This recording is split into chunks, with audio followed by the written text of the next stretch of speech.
I was born in Milwaukee, and when I was about 8, my mom moved my sister and I to the suburbs around the Hartford area.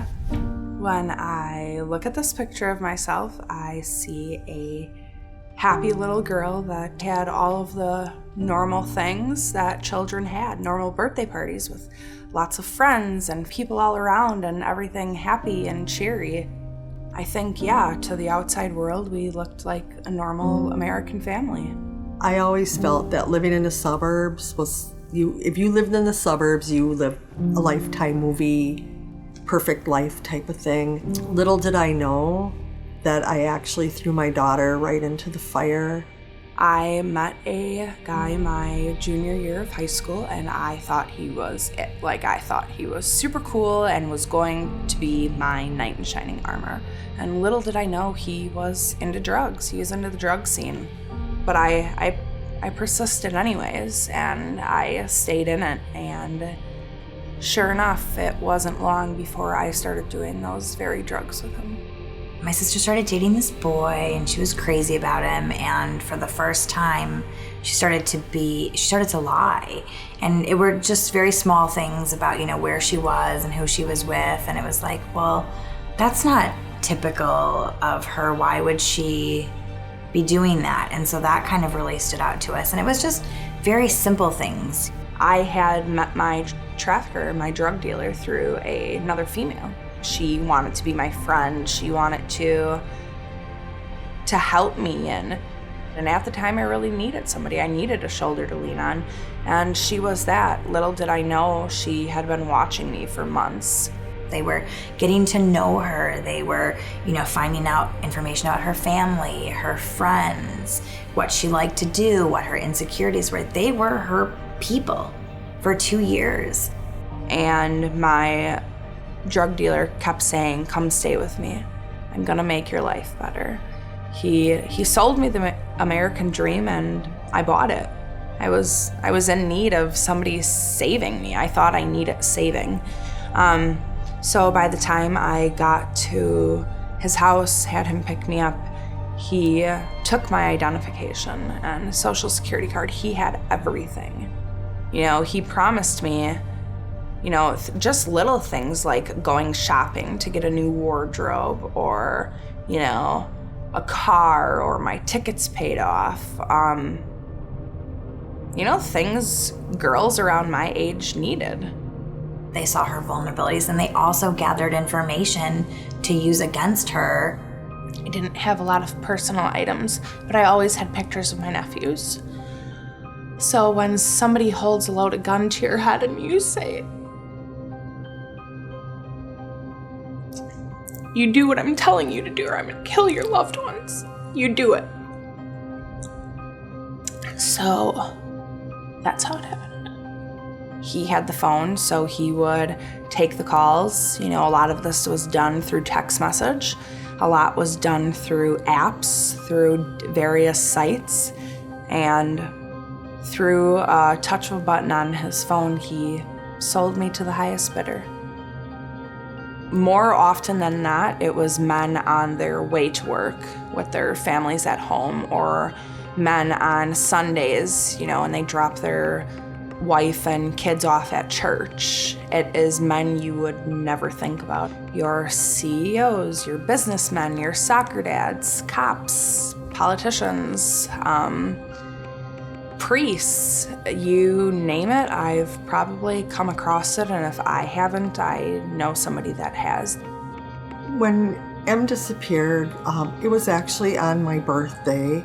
She had called me to wish me a happy birthday, and then she told me that she had gotten a job to be a nanny in St. Louis, and she was going down there, and the whole thing just didn't set right with me. So I told her how I felt, and then we hung up, and then a few minutes later, a gentleman called and kind of read me the riot act and told me I was never going to see my daughter again, and then I lost it, and I just felt like the life was sucked right out of me. I felt so helpless. So I spent about 7 hours at the police department, and I sat down with a few detectives there who enlightened me to this whole other world that I was completely naive about. There's this website called backpages.com where the police officer told me you can order a woman faster than you can order a pizza. I kind of gave him a description, and it took a few hours, of them searching and me searching, and we found an ad for my sister for sale.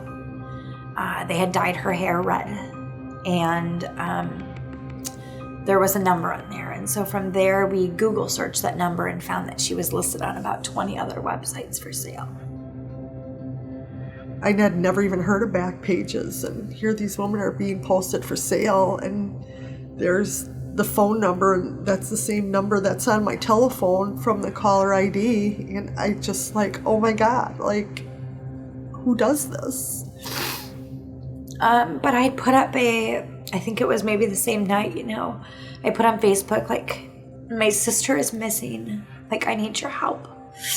I have some really, really amazing friends who tweeted it out.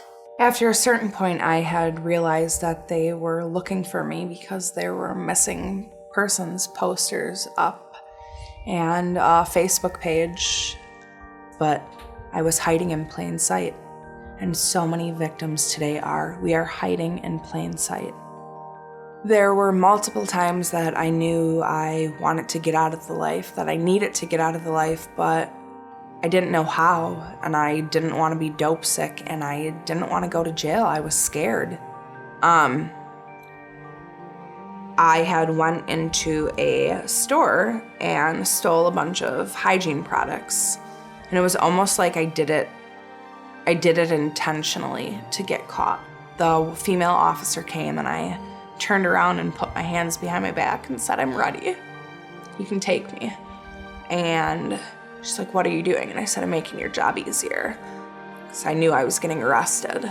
And I got into the cop car, and there was a song playing with the words, "I know you'll be safe and sound." I took a deep breath, and I knew, as much as I didn't know I was a victim, I knew from that point forward everything was going to be okay.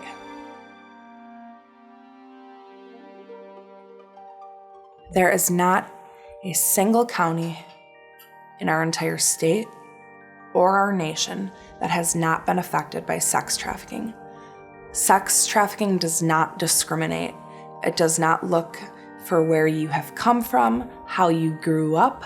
There are no boundaries. I am proud to be able to say that I have trained over 2,500 professionals in our community throughout our state. These are people who are going into homes that need to know what to look for. Multiple people living in a situation, not enough beds, too many people, women who are bruised. I want people to be able to talk about it openly. I want people to not be judged who have been through it. And I want parents to know that it can and will affect your family if you do not become educated.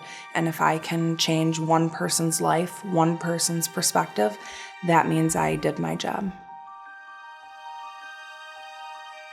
My name is Emmy, and I am a sex trafficking survivor. And I am the founder of Lacey Soap Project.